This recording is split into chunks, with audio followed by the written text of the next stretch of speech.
Tere hommikust kõigile, kell sai 10 ja alustame siis oma selle aasta esimest hommikuklubi. Meil on plaanis hakata neid korraldama pidevalt 2 korda kuus ja teisel ja 4. neljapäeval. Algusega kell 10, maksimaalse kestusega 1 tund. Täpsemalt öeldes kuni tund, kui jututeemad ära lõpevad, siis lõpetame ka varem, ei ole vaja teha istumisminuteid. Mõeldud on ta informatsiooni jagamiseks, mõeldud on ta suuresti meie liikmeskonna tribüünina tulla kohale, rääkida oma tegemistest, rääkida sellest, mida on kaasliikmetele pakkuda, mis on mured, mis on head kogemused. No see oleks väga tore jagada. Meie kevadistel klubidel esines ridamisi firmasid ja ridamisi kuuled ka seda, kuidas niisuguste esinemiste peale üks või teine on hakanud ühe või teise liikmesfirma tooteid kasutama. No, ma tean mõnda sõpra, kes Saaremaa ökopiima nüüd eelistatult valivad ja ostavad. See on tõesti, tollest piimast oli meil juttu kevadises klubis ja sellest, kuidas ökopiim on ilusti pakendisse pandud. Aga see selleks. Nüüd tänane teema on siis välja kulutatud 1 aasta uut Incotermsi.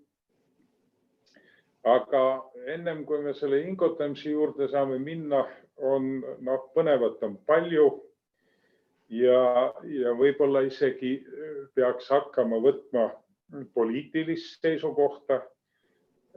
Võib-olla peaks hakkama ka ICC nimel sõna ütlema poliitiliste sündmuste kohta. Ja üks on selge, et ega see meile au ei tee, meie riigile au ei tee ja kui vaadata, kuidas praegu uut valitsust luuakse ja valitsusläbirääkimiste eesotsas ühelt poolt on siis inimene, kellel on korruptsioonikahtlustused ajamisel ja uurimise all ja õige ja soliidne lahendus oleks muidugi see, et korraldada uued erakorralised valimised ja kogu see supp, mida seal üleval Toompeal keedetud on, maha jahutada ja uutele alustele panna. Nüüd mõnusamatest teemadest rääkides, et talv ja aasta on ilusa talvega alustanud ja midagi ei ole teha. Me oleme talveinimesed. Ja mu isiklik kogemus ja küllap õige mitmed saavad seda minuga jagada, et kui aasta hakkab puhke talve ilmaga, siis meil toredatel talveinimestel tuleb tegutsemishoog sisse ja see aasta läheb ka hästi korda. Ja loodan, et see niimoodi on. Koroona piirab küll meie tegutsemisi, aga samal ajal mõtisklemiseks, uute teadmiste omandamiseks ning asjade ja seisukohtade ümbermõtlemiseks on võimalusi ja aega praegu päris palju. Nii, aga ma lülitaks siis oma ekraani jagamise sisse ja hakkaksime siis rääkima natukene sellest Incotermsi esimesest aastast.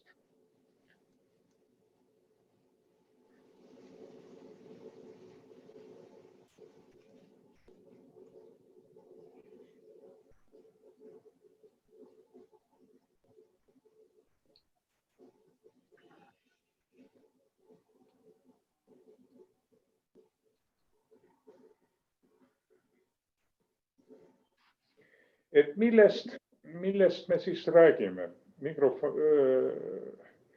Sain oma väikese programmi siia ülesse ja räägiks siis aasta on uut Incotermsi ja aasta on siis ka uut viirust. Need 2 uut asja. Ja arutame ka natukene seda, kas need uued asjad on üksteist mõjutanud. Edasi peatume Incotermsi fenomenil. Miks Incoterms on sellise rolli omandanud, nagu ta rahvusvahelises kaubanduses on. Ja siis peatume teemal tõhusaim tööriist, väliskaubanduse tööriist, aga ainult nende käes, kes Incotermsi põhimõtteid valdavad. Siis läheme edasi juba konkreetselt Incotermsi muudatuste juurde. Räägime need üle. Käsitleme olulist teemat, et Incoterms on tegelikult ostja kahjuks kaldu ja räägiks Incotermsi koolitustest. Räägiks üldse meie tulevikuga, räägiks alanud uue aasta kavadest ja sellest uuest ahtost ka, kui me sinnamaani jõuame. Aga läheme siis algusesse tagasi ja hakkame pihta siis uuest Incotermsi ja viiruse aastast. Tõepoolest, need on 2 uut asja. Nüüd teine nendest, Incoterms kavatseb kohal olla tükk aega. Ta on 2030 on see uus versioon meil ilusti käigus. Ja loodame, et ta ilusti vastu peab, et ta selgeks õpitakse ja et talle siis 9 aasta pärast uus versioon tuleb. Nüüd selle teise sõbraga on muidugi olukord teine. No annaks jumal, et ta sellel aastal lõpeks ja tema ajalugu jääks võimalikult lühikeseks. Nüüd tegelikult on need asjad üksteist ka mõjutanud. Ja ühelt poolt Incotermsi mõju me saame viiruse ja kriisiaja taustal muidugi kohati päris hästi näha. Sõnaga, mida tõi kaasa kriis? Kriis tõi kaasa hulgaliselt tarneraskusi. Ja need vennad, kes tarneküsimustes oskasid õigel alusel orienteeruda ja kes oskasid Incotermsi tarneklausleid kasutada, need said ka nendest hädadest paremini jagu. Nüüd teine pool muidugi, kriis tõi kaasa kohutavalt muresid ja nüüd nende hulk, kes oleks Incotermsi tõdesid omandanud, see oluliselt ei kasvanud, sest teha oli muudki, muretseda oli muugi asja pärast, kui mingisugust 3 tähte endale selgeks teha. Nüüd, nii et vastastikune mõju on olnud, aga see selleks. Nüüd läheme siis selle Incotermsi fenomeni juurde. Räägime sellest, miks ta nii tähtis on, miks ta nii oluline on. Räägime nendest aspektidest, et ta kõigepealt sunnib määrama tarne kohta, ta loob tehingusse selgust, ta on lihtne ja väga täpne, ta on 1 3 T-st, 4 ja rohkemat P-d teavad kõik, kes on marketingi teooriaga tegelenud. Tehingute puhul ja Incotermsi puhul annab eestikeelset teed käiku võtta, aga räägime sellest kohe detailsemalt.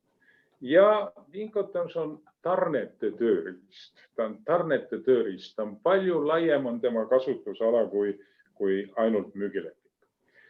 Läheme ja vaatame seda siis natukene lähemalt. Ja vaatame niisugust meie armastatud maakera, mida me oleme tehingu küsimusi õpetades kasutanud ja mis tegelikult Incotermsi esitamiseks ja selgitamiseks suurepäraselt sobib.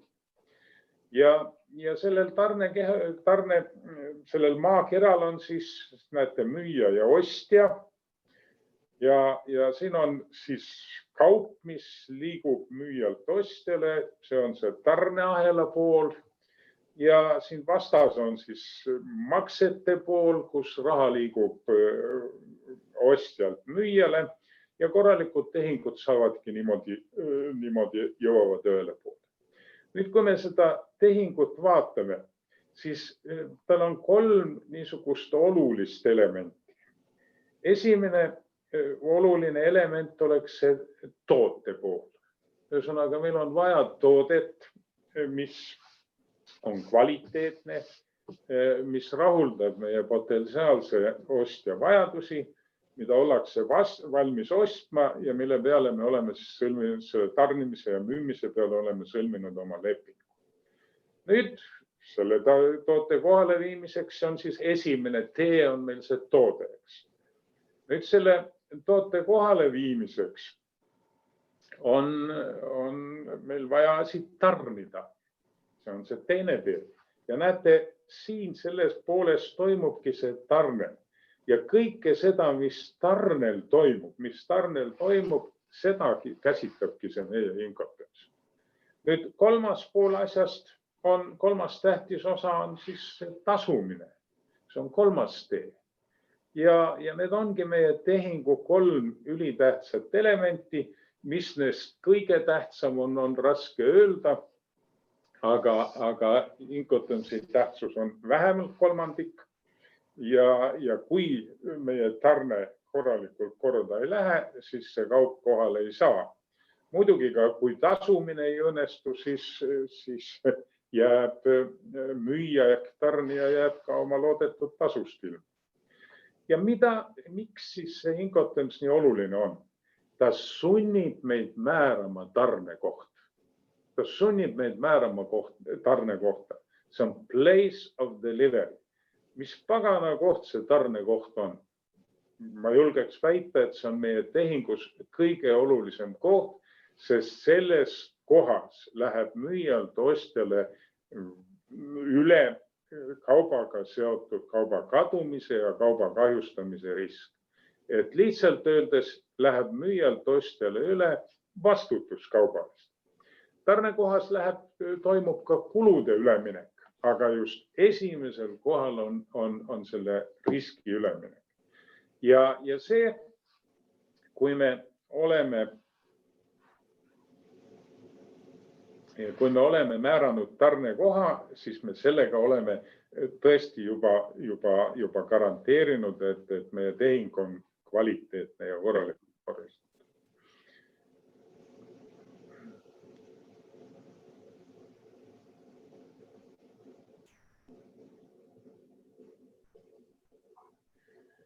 Nii, nüüd seda teemat siit edasi jätkates nii et tarnekoha me määrasime. Nüüd see tarnekoht võib asutada müüja hoovil, ta võib asuda müüja maal, ta võib asuda 2 riigipiiri vahel, ta võib asuda ostja maal, ta võib asuda ostja territooriumini välja. Tähendab, ta on see koht, mille me tehingus oleme kokku leppinud ja mida on meil mõistlik kokku leppida. Muidugi väga tore oleks see, kui see tarnekoht on selline koht, mis rahuldab mõlemaid pooli, nii müüjad kui ka ostjad. See oleks parim olukord. Ja Incoterms sunnib meid seda tarnekohta määrama. Nüüd edasi, ta on põhimõtteliselt hästi lihtne. Ühesõnaga, ta on üks näitaja sellest, kuidas geniaalsuses peitub lihtsus. Tal on väga lihtne ja korralik sisesüsteem ja seda sisesüsteemi vaadates ja endale selgeks teeks, on imelihtne Incotermsi vallata. Nüüd loomulikult on Incoterms ka professionaalsuse näitaja, sellepärast ma ei saa ja ei tohi ennast lugeda väliskaubanduse professionaaliks, kui ma seda 3-tähelist lööndit ei tea ja ei tunne. Nüüd veel üks moment. Ametlikult räägitakse, et Incoterms on müügilepingu tööriist. See on pooltõde. See on osa tõde. Ta on tõepoolest müügilepingu tööriist. Ta on müügilepingu kvaliteedi looja ja julgen öelda, et ilma Incotermsi kasutamata head müügilepingut ei ole võimalik teha. Ta võimaldab müügilepinguid lühidaks teha, aga tegelikult on Incoterms tarnete tööriist. Tarned on meie elu põhitegevus. Me tarnime valmistooteid, me tarnime pooltooteid, me teeme ostutarneid ja kõikide tarnete juures antakse midagi üleks. Ja selle asemel, et lahti hakata kirjutama, kus läheb üle vastutus ja kus lähevad üle kulud, tarnega seotud kulud, siis on väga lihtne neid tarneid reguleerida, kasutades selleks Incotermsi tarneklauslit. Ja väga paljudel juhtudel ja väga uhkelt ka meie liikmesfirmad on oma just ka teenuste osutamise juures, kui midagi antakse üle, on mitte ainult müügilepingutes, vaid ka teenuste osutamise lepingutes kasutanud Incotermsi. No, millest me lubasime siis veel rääkida?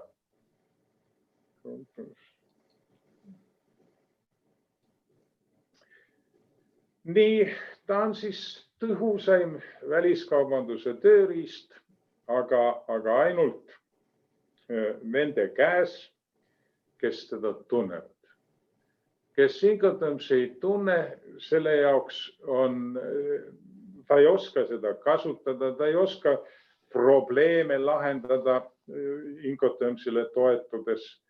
Ta ei oska teisele poolele öelda stopp, see oli sinu kohustus, see oli sinu kulu, sest ta lihtsalt asja ei tunne.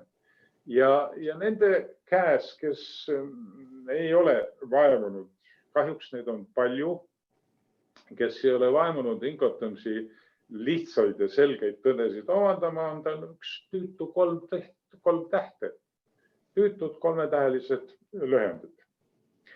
Nüüd me oleme testinud ja teinud niisugust testi juba mitme aasta jooksul ja kontrollinud siis inimeste teadmiste taset.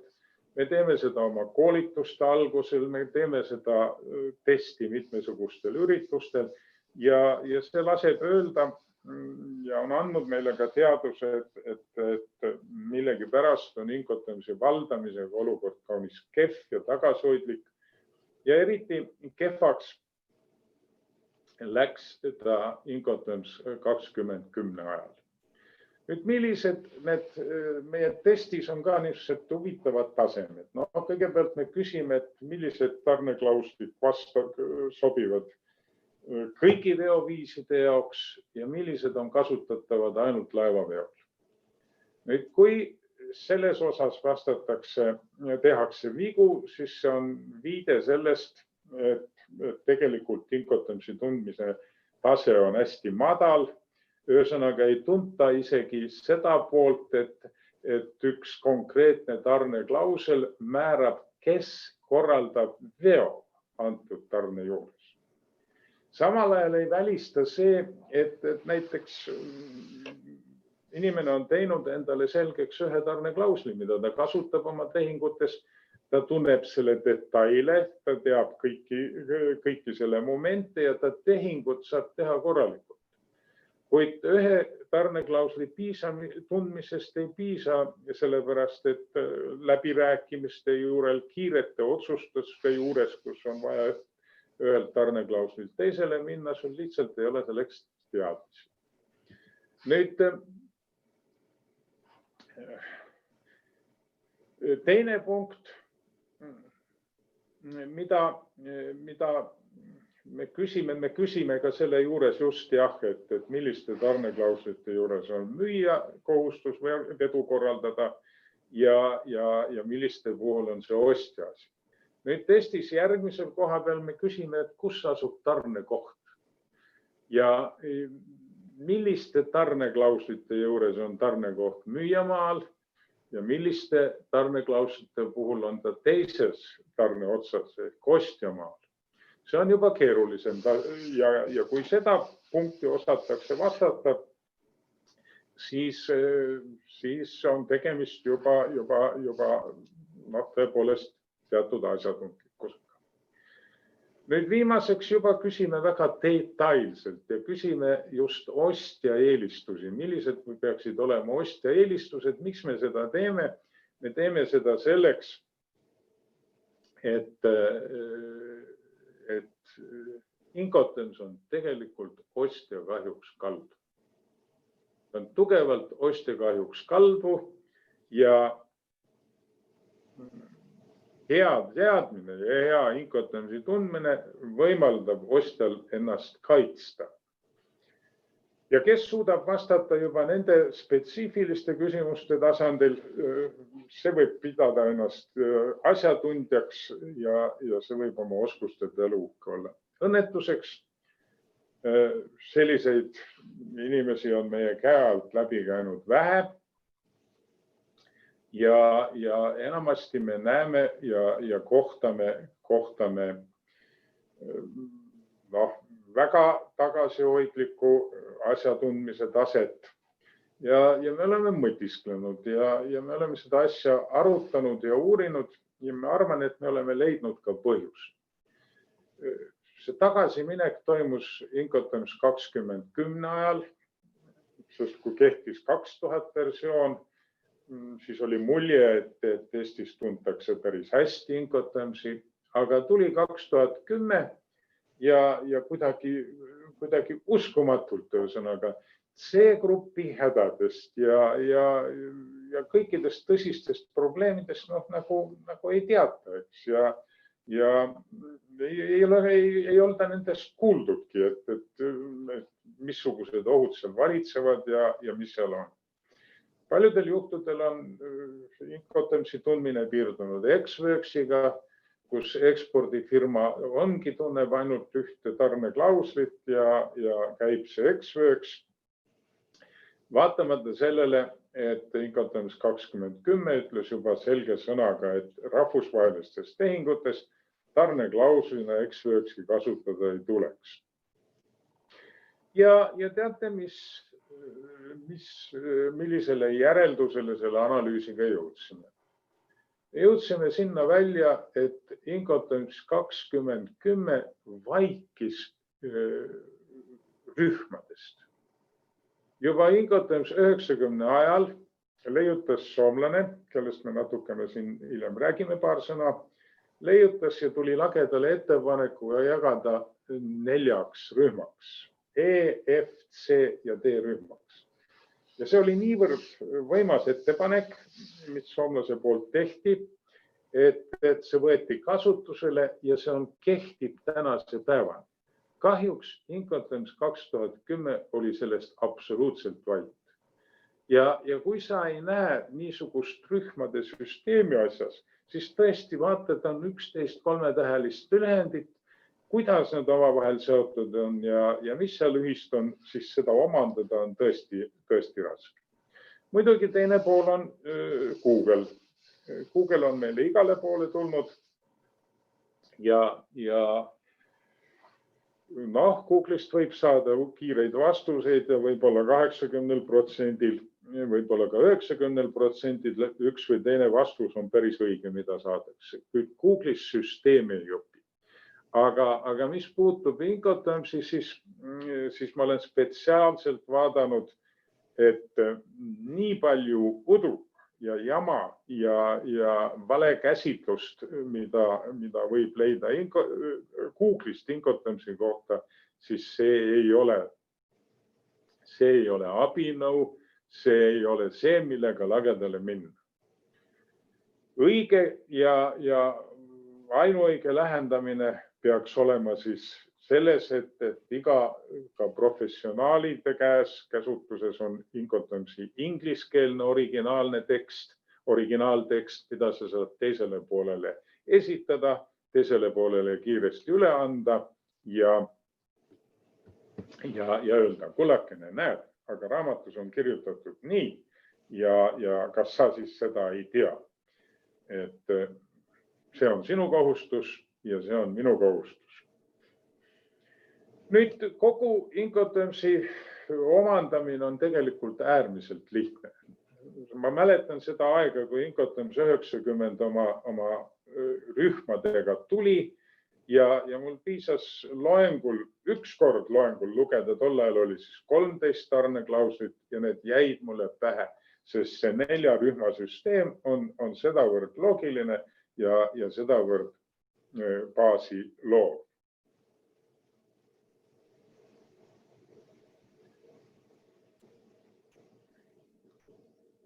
Lähme siis nüüd konkreetselt muudatuste juurde ja räägime sellest, mida see 2020 kaasa tõi.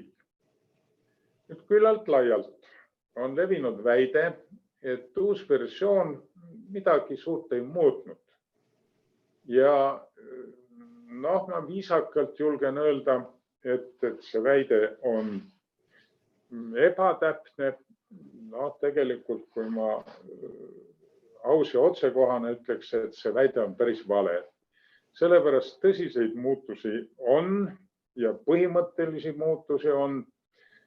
Ja halb on selle asja juures see, et kui me ütleme ja kõva häälega räägime, et Incoterms 2020 midagi ei muutnud, siis tegelikult ei tule seda asja uurima ega vaatama mitte keegi ja see halb Incotermsi tundmise tase, see lihtsalt säilib. Ja seal on kõik samamoodi, ma ju tean seda Incoterms 2010 ja laseme edasi. Nüüd selle väite aluseks väliselt öeldes võiks ju olla, et on tõepoolest põhjust, et tarneklauslite arv jäi samaks. Tarneklauslite arv jäi samaks ja toimus ainult ühe tarneklausli nime muutus. Delivered at terminal, tarnitud terminalis, muutus DPU-ks, delivered at place, unloaded, tarnitud kohale, maha laaditud. Ja selline muutus tehti, ei ole raske mõista, miks pärast selline muutus tehti. See tehti sellepärast, et tarnitud terminali tekitas tohutut segadust. Lihtsalt sellepärast, et kasutajate lai ring ei jõudnud originaaltekstist lugeda, et terminali mõiste Incoterms 2010 oli tohutult lai. Terminal oli kai, terminal oli konteineri õu, terminal oli kinnine või kaetud ladu. Terminal võis põhimõtteliselt olla ka nurkostja territooriumil. Aga kõik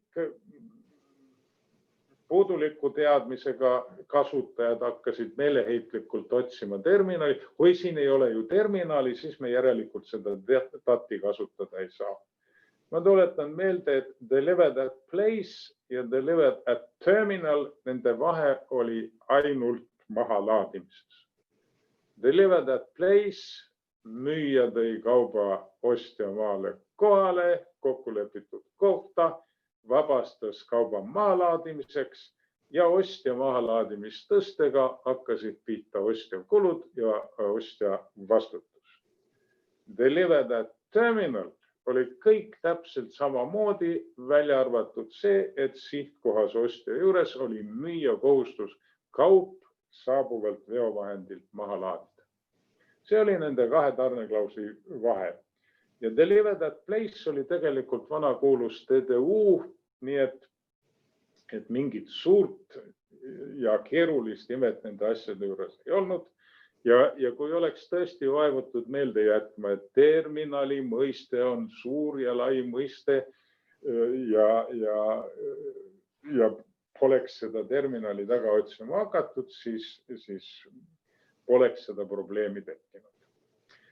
Nüüd nendest suurtest muutustest on siis ülimalt tähtis, et tagasi on rühmad. tagasi on need kuulsad rühmad ja vaatame seda rühmade asja natukene lähemalt.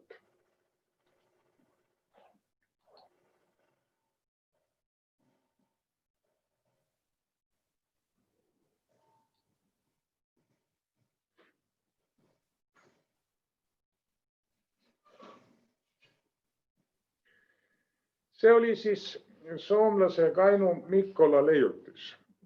Tema oli Rahvusvahelise Kaubanduskoja kommertsõiguse ja praktika komisjoni liige.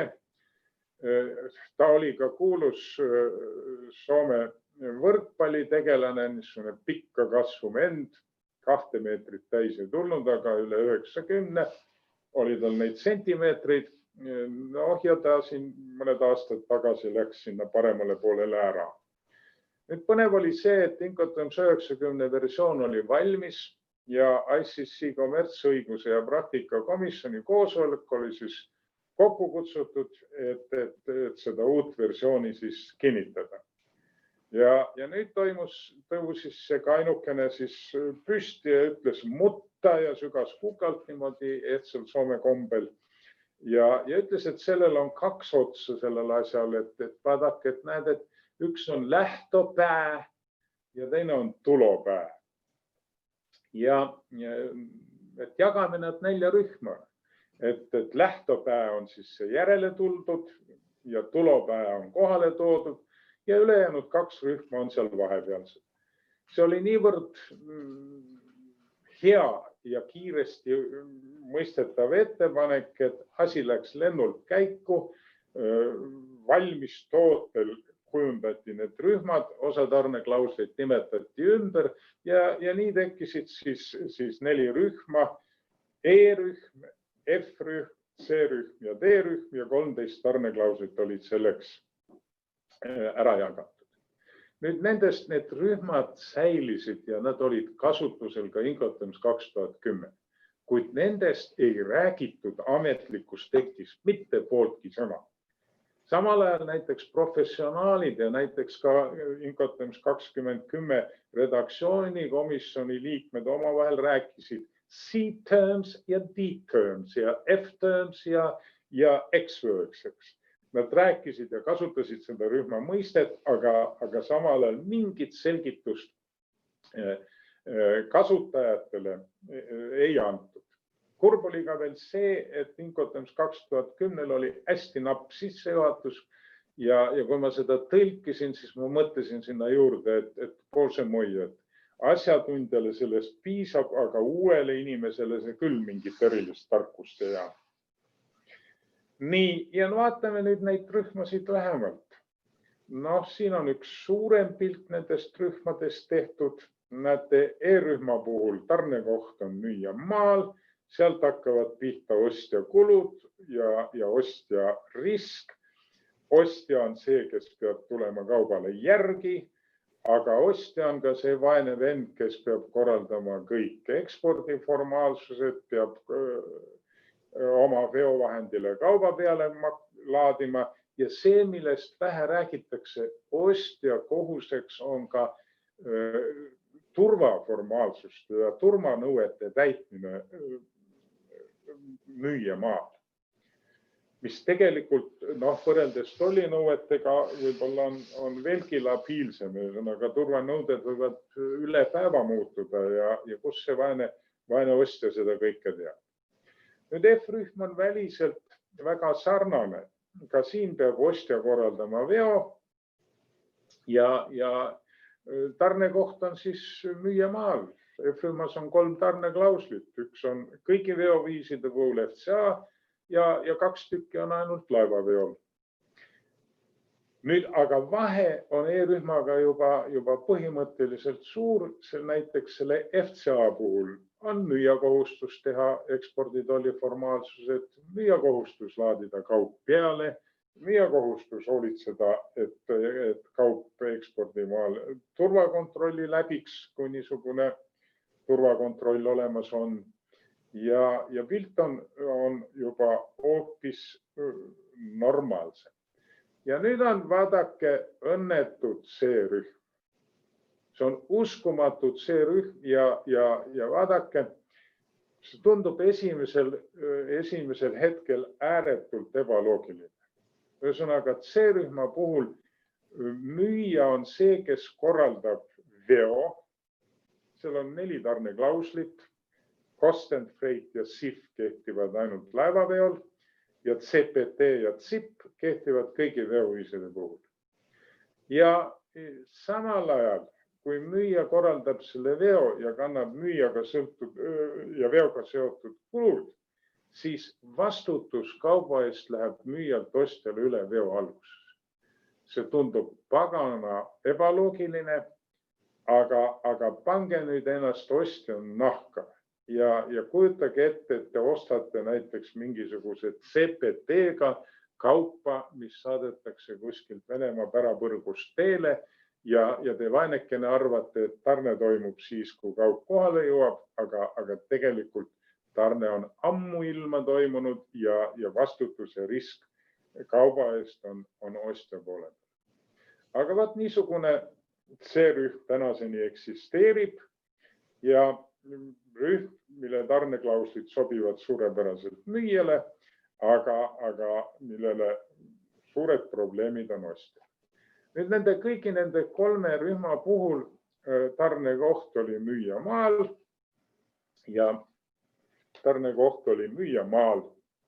ja ainult üks rühm, D-rühm, on see, kus müüja kannab vastutust ja kõiki riske ja kõiki kulusid kuni ostja asukohani ja ostja maal. See on D-rühm, delivered, tarnitud.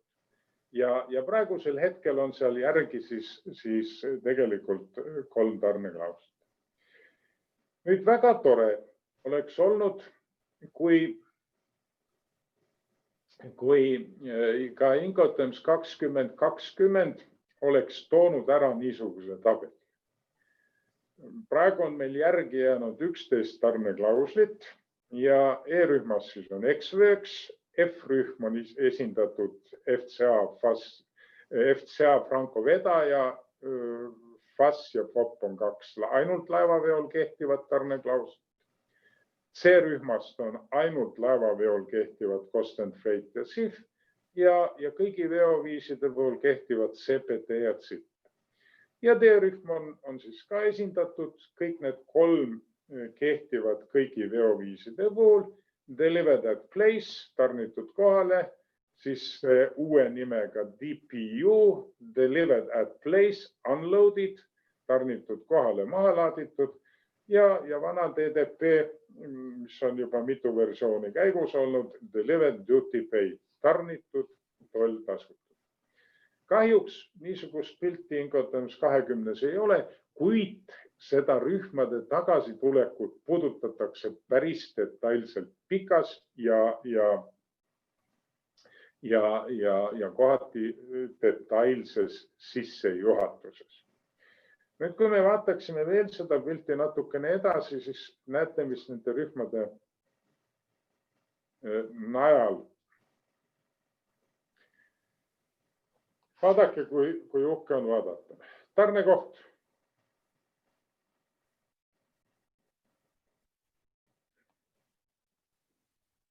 Müüjamaal, E-rühma puhul, kõigi F-tarneklauslite puhul, tarnekoht müüjamaal, selles country, kõigi C-rühma tarneklauslite puhul, vaatamata sellele, et müüja tellis veo ostja maani, on tarnekoht ehk vastutuse ülemineku ehk kaubaga kadumise ja kaubaga seotud riski üleminekuga müüjalt ostjale on müüjamaal.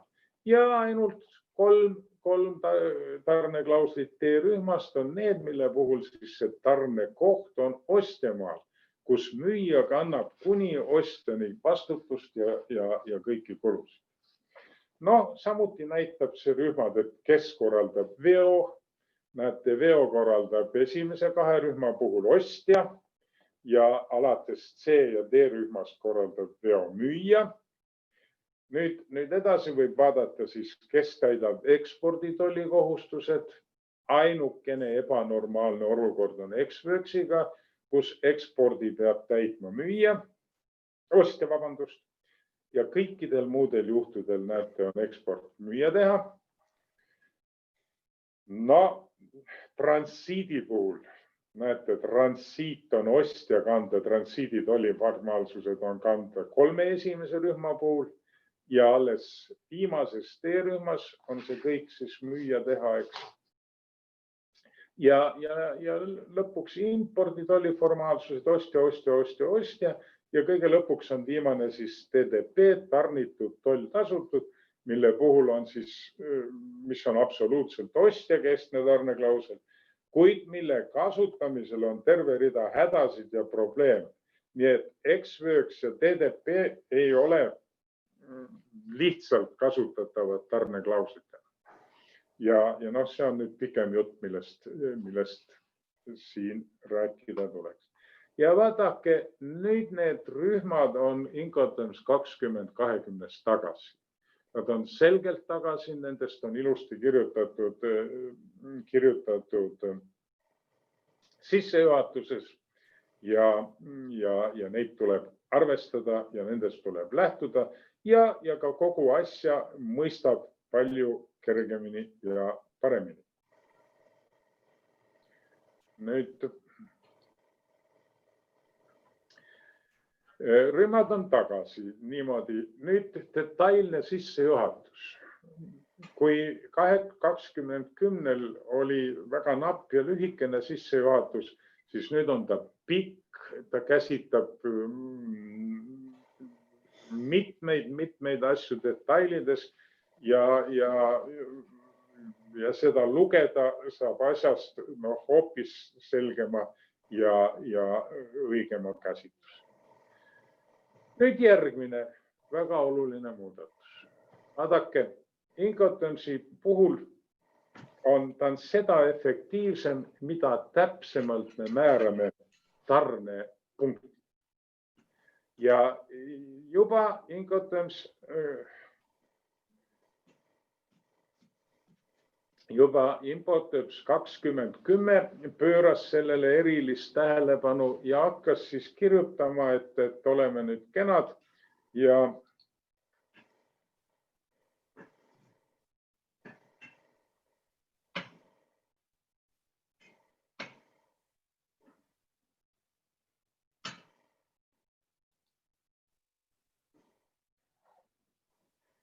otsin õiget asja. Nii, ja Incoterms 2010 rääkis ja soovitas igal pool, et määrake tarnepunkt nii täpselt kui võimalik.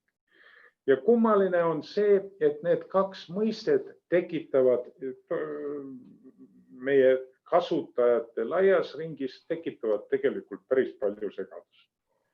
Nüüd esiteks üldse tarnekoht on ju delivery, see on tüüpiline ingliskeelne sõna, millel on 100 tähendust ja millest nii mõnigi on vasturääkiv ja Incoterms rõhutab seda, et delivery Incotermsi mõistes tähendab seda, kus läheb vastutus kauba eest, läheb müüjalt ostjale üle. Kus vastutus kauba eest läheb müüjalt ostjale üle. Et see ei tähenda kauba kättesaamist, vaid ta tähendab eelkõige just seda, kus kohas läheb vastutus. Ja nüüd on kaks mõistet, on place of delivery ja on point of delivery. Ja point of delivery on siis täpne tarnepunkt nimetatud tarnekoha piires. Kui meil on näiteks place of delivery on Tallinn, siis see point of delivery on näiteks meie asukoht. Me oleme siin Tammsaare 47 praegu siin ja see oleks siis see point. Ja nüüd uus Incoterms siis rõhutab lõpult. Ta ei räägi enam aadressist. Ja miks ta ei räägi aadressist? Ta ei räägi aadressist sellepärast, et praktilisse kasutusse aadressi lisamine ei jõudnud väga lihtsalt põhjusel. Sest paljudes elektroonsetes vormides ei olnud lihtsalt täheruumi.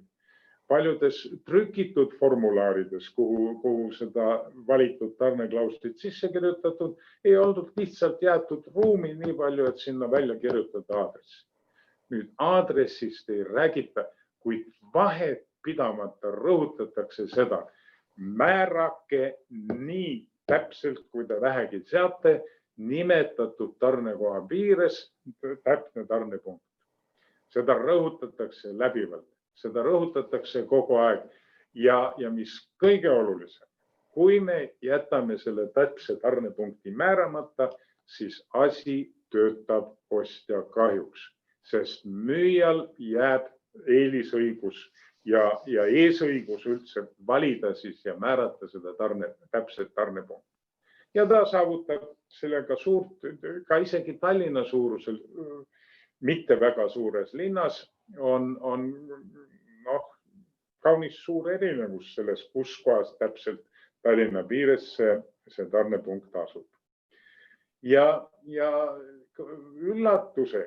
üllatuseks ma olen pidevalt kogenud, kuidas see tarnepunktid, point of delivery ja place of delivery, kuidas need mõisted korralikult kohale ei tule. Nüüd, mida siis tegi uus Incoterms veel? Ta muutis oluliselt tarneklauslite esitusviisi. Vaadake, iga üksik tarneklausel on originaaltekstis siis esitatud, kõigepealt on siis niisugune preambul ehk definitsioon, ehk nagu seda nüüd uues keeles nimetatakse explanatory notes for users. Ja nüüd hakkavad tulema siis peegelpildis A1 kuni A10 müüjakohustused ja B1 kuni B10 peegelpildis analoogsed ostjakohustused. Ja muudeti neid nüüd oluliselt võrreldes seniste peegelpiltidega ja pandi need müüja ja ostjakohustused tähtsuse järjekorda. Esimene on müüja üldkohustus, müüja kohustus tarnida ja ostja üldkohustus, ostja kohustus tasuda. Aga mis te arvate, mis nüüd teine on? Maksumus. Tuhkagi. Teine on tarne. Vaadake, riski üleminek, vastutuse üleminek on see, mille peale rõhutakse ja see, mis selle asja väärtuslikuks teeb. Nii et tarnega seotud siis riskide üleminek, nüüd järgmisele kohale tuleb vedu, siis tuleb veose kindlustamine, siis järgmisena tulevad tarne ja veodokument, ostja poole pealt tarnetõendus. 7. kohal on kõik tolliga seotud, ekspordi, impordi ja transiidi tolli klaarimine.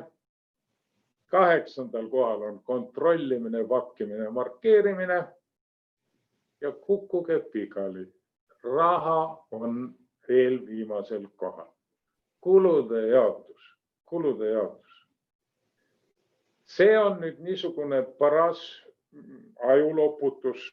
Raha oskavad ärimehed kõik lugeda, aga paljud unustavad riskid ära selle raha lugemise juures.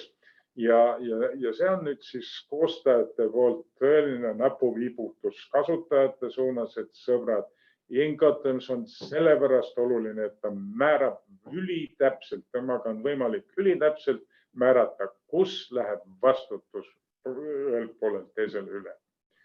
Ja alles seejärel tuleb teisel või tagapool tuleb alles siis kogu kulutuste jaotus. Nüüd sissejuhatus on siis pikk ja detailne ja vaatame, mis mul siit siis veel olid nendest muudatustest.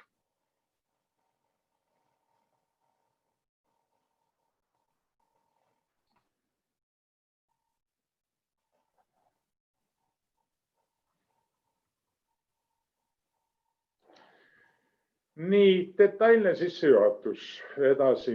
Nüüd siis see place ja point of delivery, kohustuste järjekord muudeti ja nüüd on siis täiesti uus materjalide esitus raamatus. Kahjuks ma siia pilti teile ära ei toonud, raamatusse on sisse tulnud palju skeeme iga üksiku tarneklausli puhul, kusjuures see sissejuhatav osa iga üksiku tarneklausli ees on mitme erineva punktiga ette kantud. Nii et saab igast tarneklauslist juba saab sissejuhatavas osas päris selge ettekujutuse. Ja sellele järgnevad siis selles muudetud reastuses need A1 kuni A10 müüjakohustused ja peegelpildis siis ostja kohustused selle vastas. Nüüd on tehtud esituses veel üks uhke asi. On toodud kõik Incotermsi tarneklauslite nõuded ja kohustused ristvaatesse. Ühesõnaga, me saame vaadata näiteks, kuidas A1 müüja tarnekohustus on iga üksiku tarneklausli puhul. Ühesõnaga, ristvaade on sisse toodud ja jube hea on võrrelda ühte tarneklauslit teisega. Nüüd, mida on veel? Ohtlikku ja niisugust segadust tekitavat on ka veel. Kui 2010 tõi meile sisse ahelmüügi võimaluse ja ahelmüügil tarneklauslite kasutamise 4 laevaveo tarneklausli puhul, siis nüüd on see ahelmüük võimalik kõigi 10 tarneklausli puhul, välja arvatud siis X-Works, aga kõikide tarneklauslite puhul on siis see ahelmüük nagu ette nähtud. See on juba toonud parajat segadust ja ma olen näinud tehinguid, kus näiteks kaup, mis on ostetud Tallinnasse tarneklausliga SIF Tallinn, müüakse Ameerikasse edasi ja jäetakse seesama SIF Tallinn kehtima, mis on täielik absurd. Meie oleme õpetanud, et selle ahelmüügi puhul ja selle kauba edasimüügi puhul tuleb tingimata vaadata ja arvestada sellega, et kui sa ostsid sisse kauba ühe tarneklausliga, siis see ei tähenda, et sa pead selle samaga teda edasi müüma, vaid sa kasutad nüüd olukorrale vastavat õiget tarneklauslit. Nüüd on ka mõningaid niisuguseid naljakaid asju. Näiteks on üks erilugu veodokumentidega FCA puhul sinna sisse kirjutatud ja mida redaktsioonikomisjon ise nimetas siis õnnetuks abieluks. See on ka pikem teema, mida me täna ei räägi. Nii, ja nüüd on veel siis selle uuenduste poole pealt see, et Incoterms ei ole muutnud olukorda ostja kasuks paremaks. Ostja suhtes oli Incoterms kaldu juba ka eelmiste versioonide puhul, aga mis on nüüd muutus? Nüüd on tegelikult on päris karmilt ja päris ehmatavalt juhitud nii ühegi kui teise tarneklausli puhul tähelepanu ostja ohtudele. Mureliku ostja ja sellise ostja, kes vaevub natukene ka teksti lugema, peaks ikka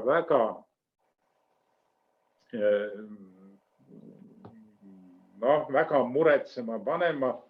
Näiteks tekst, mis on kirjas ütleme, C-rühma tarneklauslite puhul ja kus kirjutatakse ametlikus tekstis nii, et vastutuse üleminek müüjalt ostjale toimub siis, kui näiteks C-rühma tarneklausli, kui müüja on andnud kauba vedaja käsutusse. Aga see ei tähenda, et kaup jõuab tervelt ostja kätte. See ei tähenda ka seda, et kas ta tervelt või õiges koguses. Ja see ei tähenda ka veel seda, kas ta üldse jõuab ostja kätte. Ametlikus normitekstis selline karm tekst, sellel on muidugi tõde taga, sest tõepoolest see rühma tarneklauslid on uskumatult ohtlikud ostja jaoks. Aga teiselt poolt on muidugi täiesti olemas võimalused, kuidas ostja ennast kaitsta. Ja sellelt pinnalt ongi siis tulnud välja meie uus koolitus, erikoolitus ostjate jaoks ja kuidas siis ostja ennast tarneklauslite puhul kaitsta saaks, mida ta peaks tingimata vältima, mida ta peaks tegema, kui näiteks C-rühma tarneklausleid ei õnnestu vältida. Ja igal juhul, mida me ostja puhul ka räägime ja toonitame, on see, et ostja peaks seisma selle eest, et iga kord, kui me tehingut teeme, et me määrame täpse tarnepunkti nimetatud tarnekoha sees. Nüüd koolitusi on meil siis ridamisi, koolitused oleme me suutnud nüüd ka uhkelt üle viia Zoomi tingimustele. Me oleme tõstnud nende interaktiivsust, me oleme välja töötanud hübriidkoolitused, mida Tallinnas on praegu raske teha, sest ei tohiks nagu kontaktile veel inimesi kutsuda. Aga hübriidkoolitus oli tõesti selline, kus osa inimesi oli auditooriumis ja osa inimesi siis osaleb Zoomi kaudu.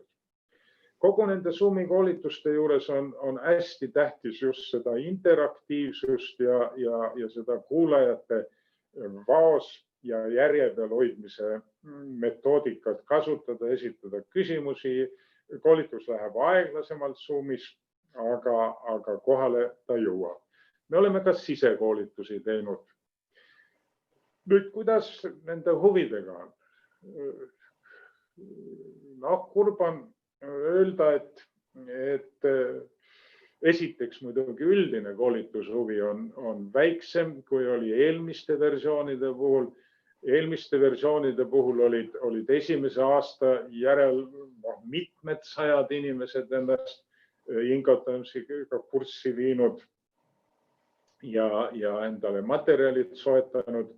Nüüd on see tunduvalt vähem. Ja omamoodi on ta ka veidikene kummaline meie liikmesfirmade puhul. Meil on liikmesfirmad, kes on kohe algusest peale ja esimesest hetkest uue Incotermsiga kurssi viimisele pööranud tähelepanu. Kõigepealt Proloog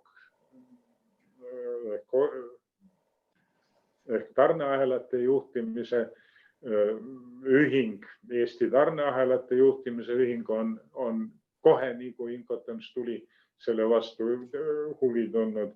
Meil on Silmet on hoolega tegutsenud. Meil on liikmesfirma Atsino Eesti Põlvast, kes on korraldanud sisekoolitused. Meil on Ouman Eesti Saaremaalt, kes on ka kohe väga tõsiselt nendele asjadele ligi tulnud ja asjadega ennast kurssi viima hakanud. Nüüd baaskursusid me teeme 3 keeles, nii eesti, inglise kui ka vene keeles. Praegu nad siis käivad kõik Zoomiga ja käivad siis Zoomis. Nüüd meil on olemas profikursus neile, kes Incotermsi väga hästi tunnevad. Me ei ole seda profikursust õnnestunud lõpule viia, sest kohale tulnute teadmised ei vastanud heale tundmisele ja tuli täiendavad õppused sinna juurde teha, et asi kuidagi kohale jõuaks. Meil on erikursus ostjatele. Ma jätsin ABB märkimata. ABB on näiteks, nii kui see ostja kursus tuli, ta on tellinud ka sisekoolitused nii eesti kui inglise keeles oma siin eestimaistele üksustele ja oma Baltikumi ja oma Läti ja Leedu üksustele. Nii et meil on kaksipidi situatsioon. Meil on ühed liikmesfirmad, kes väga tõsist huvi vastu tunnevad ja teised seda teinud ei ole. Nii kahjuks raiskasin ma aja ära ja kaugemale ma ei jõua. Anti, kas küsimusi on sulle tulnud? Ei ole tulnud.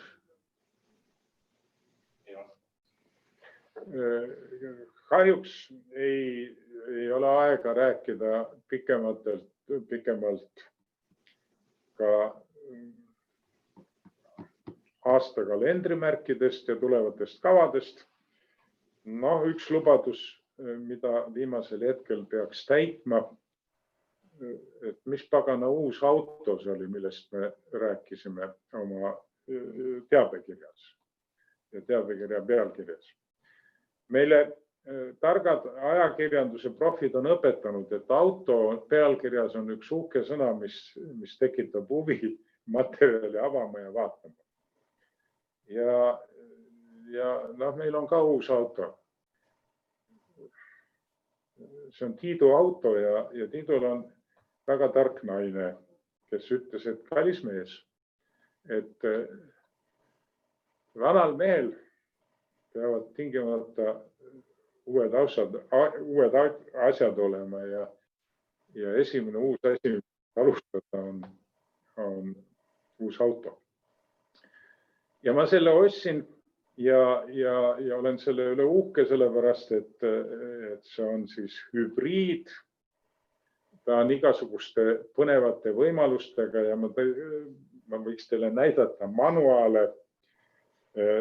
Auto kasutamise manuaal on 7 sentimeetrit paks. Nüüd siis selle display ja selle juhtimiskeskuse manuaali kasutamine on 2 sentimeetrit paks. Nii et üks tänapäeva kõikide võimalustega auto on 100 korda keerukam kui lihtne Incotonsi tõde. 2 nädala pärast räägime uut juttu ja selle tänase jutu me lindistasime ja vaadake me koolituskava, sest koroonaaeg on tegelikult kõige targem aeg õppimiseks. Me oleme palju ümber mõtestanud, palju on muuta, teistmoodi teha, kui seni on tehtud. Elame veel.